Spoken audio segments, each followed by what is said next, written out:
Hi, Good morning. how are you? How are you doing today? Good, how are you? I'm fine, thanks. And who you have with you? This is my husband said. Marshall's fireplace. Okay. Been busy? Oh, yeah. Yeah. I believe that. Well, I'm Dr. Cornett. I do the radiation, and I was actually looking over your records yesterday evening, and so what I wanted to do first is just run through things as I understand it, and then sort of go over what Dr. Berry discussed with you, and I know you're seeing Dr. Glisson a little later, and I'll sort of tell you where the radiation option fits in here. Okay. You feeling okay right now? All right. So my understanding is this all started when you had your mammogram, and that showed these calcifications in your right breast, and they looked to be kind of extensive. But then looking back at other imaging, some of those had been there prior and not changed. But it was suspicious enough that they did biopsies, and it showed the cancer in the right breast, and also this process called DCIS, or intraductal carcinoma. It's sort of like a pre-cancer. And so it responds to your estrogen, and that's a good thing. But so once you had the diagnosis, so you went to Dr. Glisson first, correct? Yes. Did you have a relationship with him, or they just said cancer? I just didn't know what the process was. Okay, so you saw him, and he prescribed the tamoxifen when you met him, correct? Mm-hmm. And then you saw, I guess he got you to Dr. Berry. Mm-hmm. You saw her on June the 7th, and really your physical examination was unremarkable. No problems there. She talked with you about the surgery options, and you elected bilateral mastectomy and the sentinel node procedure. Mm-hmm. And that was performed on July 6th. And on the final, there was a lot of that DCIS, or pre-cancer, in there with just 2 little spots of the invasive cancer, and they measured 8 millimeter and 4 millimeter, but all the cancer that we know was there was removed. Yeah. And then I think she also felt like a little lump under your arm at the time of surgery, but that when they looked at it under the microscope, that one was benign. But then 3 sentinel nodes were submitted, and one of those had a metastasis in it. And so the left side, there was no cancer in that. And so, and Dr. Thornton is involved, and mm-hmm. Where are you with him now? I go back to him in October. Okay, so he didn't put expanders in? No. Okay, so he just talked about doing delayed reconstruction down the road? Okay. And then I think at that point your case was discussed in our conference, and the whole question was, do we do more surgery under the arm, or do we talk about doing radiation? And I think maybe Dr. Berry or Dr. Glisson talked with you about that afterwards. And Dr. Berry's office called me because they decided against surgery. Okay. And now you're here. Now I'm here. Okay. That's all I know. Is that pretty much how it happened? Yeah, that's all I know too. Anything I missed? Mm-hmm. That's enough, right? Yeah. All right. And so what I wanted to do next is just sort of go over. You do have options, but I think we're providing you the best option here, and that sort of came out of that discussion in our conference. And this is kind of a lot to because you caught this kind of early. You do have options, so just hear me out here, okay? Mm-hmm. And so just over the general picture here, Dr. Glisson will be looking at your tumor, that lymph node status and all, and may even do a test on your tumor to see if you would benefit from chemotherapy. Okay. And so he'll make that, he may even do another test that you have to wait a little while to determine that. Okay. But if you were to get chemotherapy, that treatment would go before mine. Otherwise, once you're healed here and you can move your arm around okay, you'd be ready to start the radiation if you elect to do that. Okay. So where the radiation fits in here, you know, the mastectomy's been done for a long time for breast cancer, and it's a good local therapy, but even when the breast is removed, it can come back. And the highest risk area is right where it was. The next highest area is in these lymph nodes, and that runs along your, I think of it like a cluster of grapes, but it runs along your chest wall and ends here. And when they do that sentinel node, when they do the sentinel node procedure, they just pluck a few, the most important grapes to see if anything else might be going on there. Okay. And so in like historically, they would look back and see patterns which may indicate that a woman was higher risk of it coming back locally. And sort of the standard reasons to do treatment to try to reduce it, you know, was if there was skin involvement, like an ulcer, or if it was stuck to the chest wall, or just a real big tumor, which yours wasn't. The pre-cancer was kind of big, but the invasive wasn't. And then if there were more than 4 or more lymph nodes involved with cancer. But at that time, they would do a dissection. They would get more than just the sentinel nodes. And there are 3 levels of that axilla, we call it, like starting from the bottom up, 1, 2, 3. And then what we call the supraclavicular, or above the clavicle lymph nodes. And when they would do that dissection, they just remove the lower 2 levels there, okay? But when that was a surgery that was done, if there were 4 or more of those lymph nodes involved, then we would say, you know, your risk is getting up there, maybe do some radiation here to try to reduce that risk of it coming back, okay? So a couple of things that have happened since just over the years, basically, and one is that there has been some data that some trials have shown that even in women with 1 to 3 lymph nodes involved, even if they're removed, that the radiation may reduce the risk of this coming back and improve slightly what we call disease-free survival, which means alive without cancer.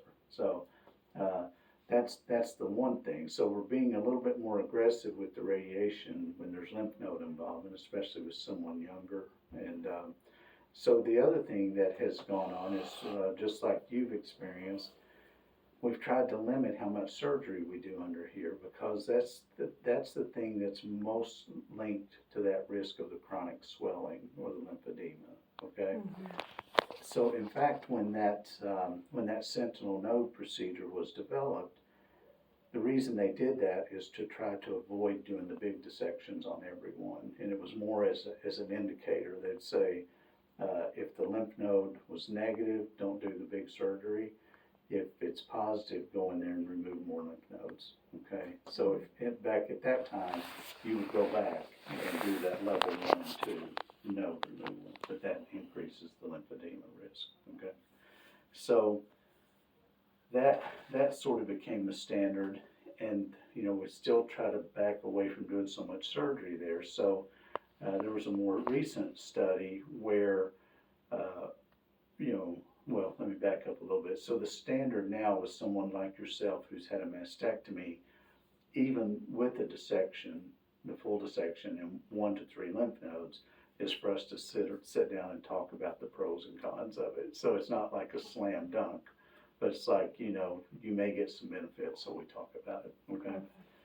So the other, sort of the latest approach to this is that because some women benefit from the radiation, even with 1 to 3 lymph nodes involved, they designed a study where women who had, you know, 1 or 2 lymph nodes, sentinel nodes involved, they actually allowed up to 3, but that's getting, you know, if you had 3, we'd probably say more surgery.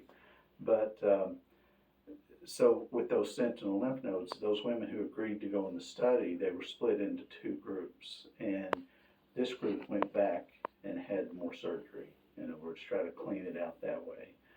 This group just went straight to the radiation and treat those lymph nodes with radiation along with the chest wall here, okay? And what they discovered in that trial, and they followed those women, for over 10 years, and what they discovered was the control in the lymph nodes was essentially the same. Yeah, it's statistically the same. It may have been a little bit higher recurrence risk, absolute numbers in the group that got the radiation, but statistically it was even, okay? But the risk of the lymphedema was twice as high in the women who had more surgery, okay? So with that data, we know that not everyone who has a sentinel node has to have more surgery under there. But if you went back and had more surgery and there wasn't, more lymph node involvement, then it may be reasonable not to do the treatment with the radiation. Do you see what I'm saying? So when we presented your case, I think because you are young, healthy, and you potentially could benefit by doing that radiation, that I would lean more towards doing the radiation. It's a more comprehensive cancer treatment with the less risk of the lymphedema. Okay. So that's how that came about. Now, the downside is, the main downside for you is the reconstruction, because it can affect that.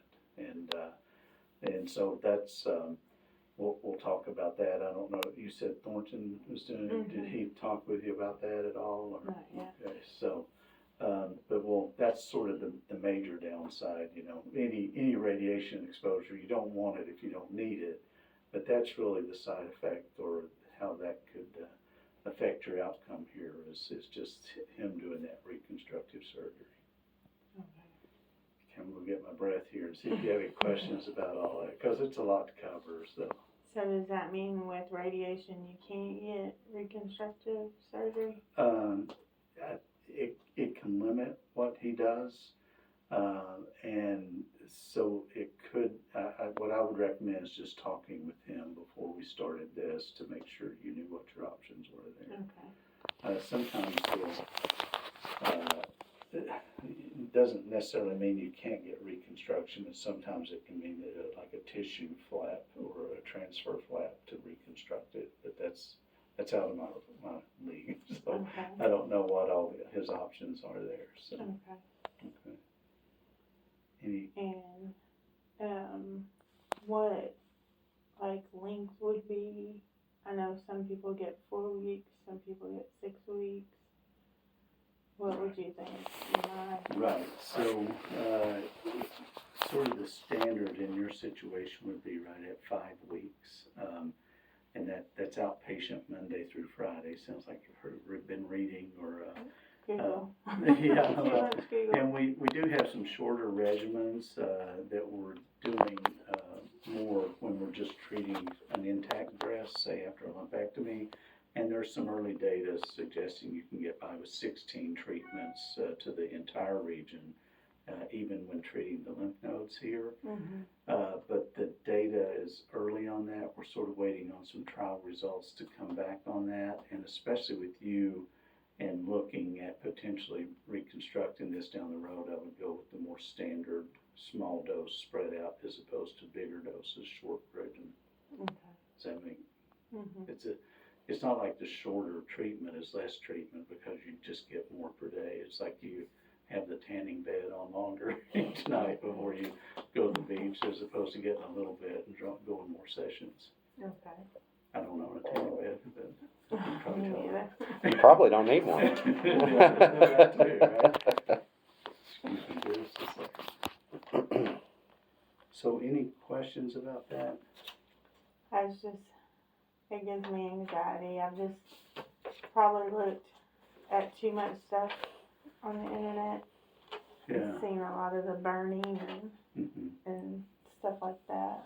Okay. Well, we'll go through that, how we do the treatment. and I don't hide anything, Brody. I'll tell you everything. It's not perfect, but it's typically tolerated well. Mm-hmm.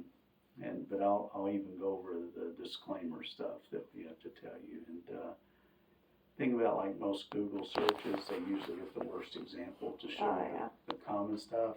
And but it is a burn, and people are different, so not everyone gets it that badly. And we help you, and we'll help you with it. Okay. I mean, alive is the best option for me. So. What's that now? Being alive is the best option for me. So. Well, that sort of came into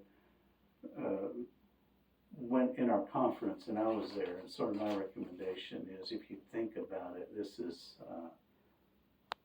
at your age and all. If you have this treatment, that's a more aggressive cancer treatment and less risk of the lymphedema. But it's your choice. But I think I would take that as opposed to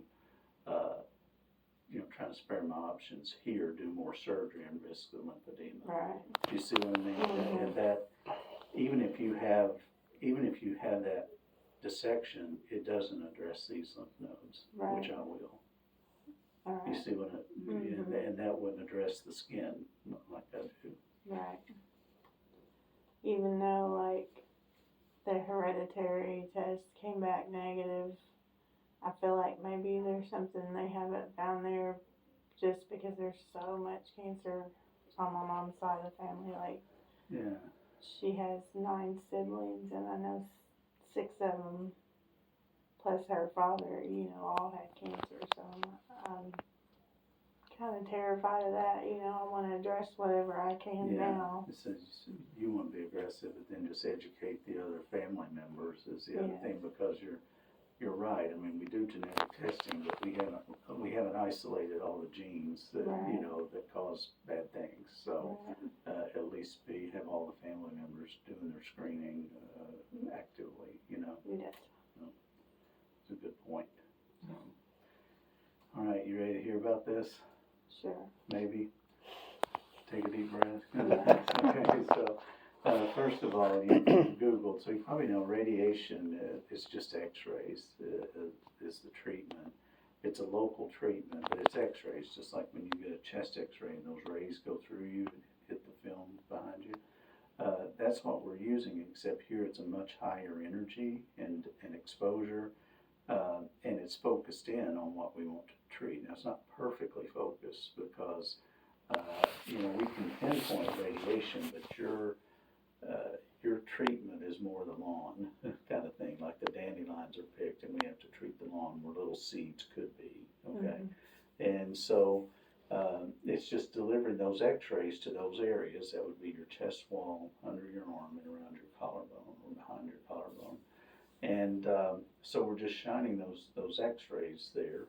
And all those number of treatments is just spaced out so you tolerate it better. That's not, most people get 5 weeks and that's not giving you all the radiation you've ever had.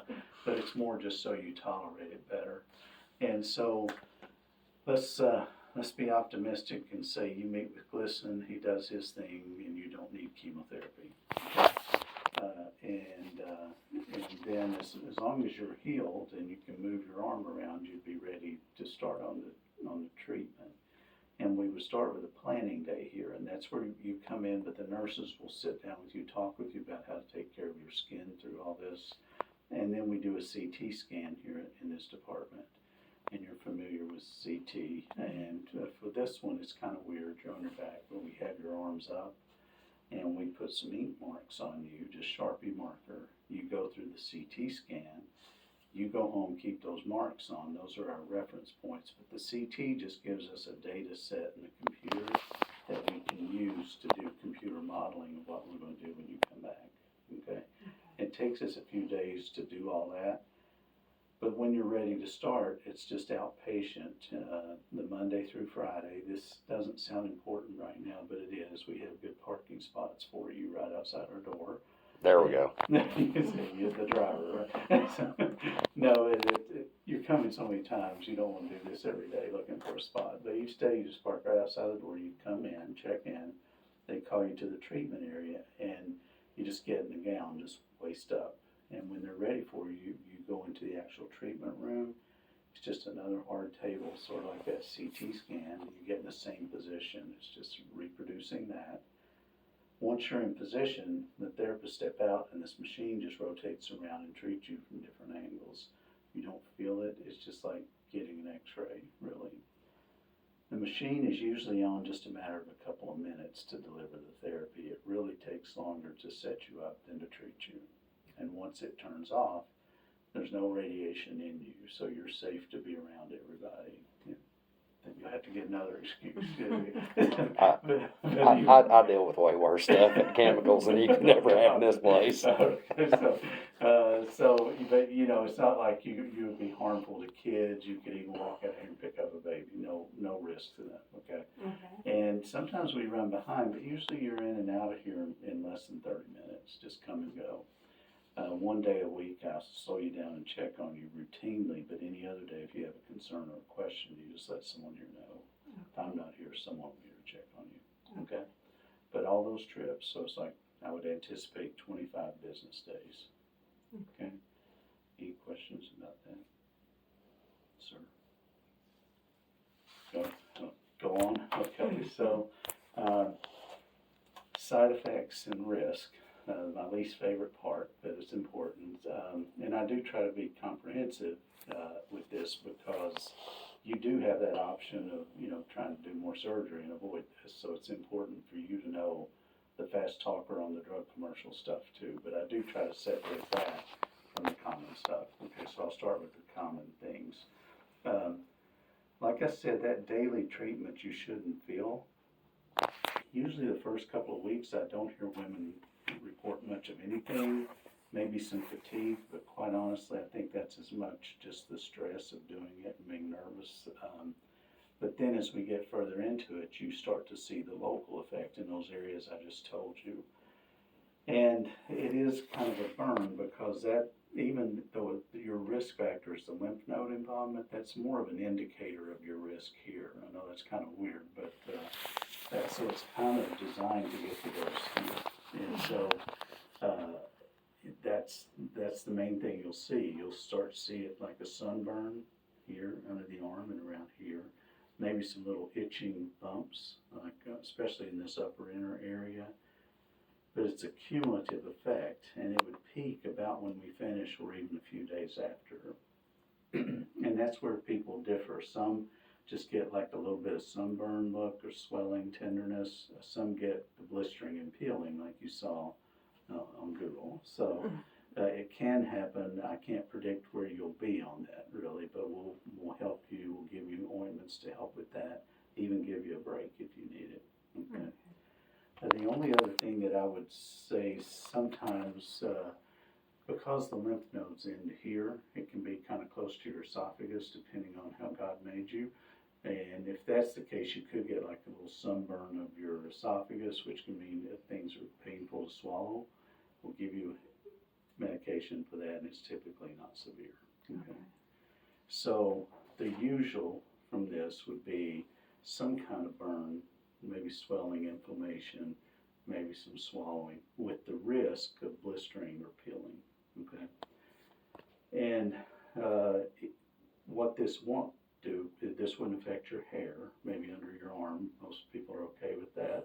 Yeah. Shouldn't make you sick at your stomach, and shouldn't really affect your immune system or your blood cell counts to any degree. It's more just the fatigue of doing it and this local burn and inflammation. Okay. Even if you were to get the blistering and the peeling, that's usually healed within a couple of weeks. But you can imagine after a burn like that, it can leave changes, just like sunburn leads to sun damage. And in this case, the most common would be just that skin is darker, like a tan, maybe more freckling, or little moles can change. And my best term for it is that the skin just looks more aged. It's sort of thin, less elastic, less movable. I tell women just keep putting the moisturizer on it, and it can improve. I just can't promise it will get back to your natural skin tone and texture. Okay. And that's sort of the usual to some degree. Okay.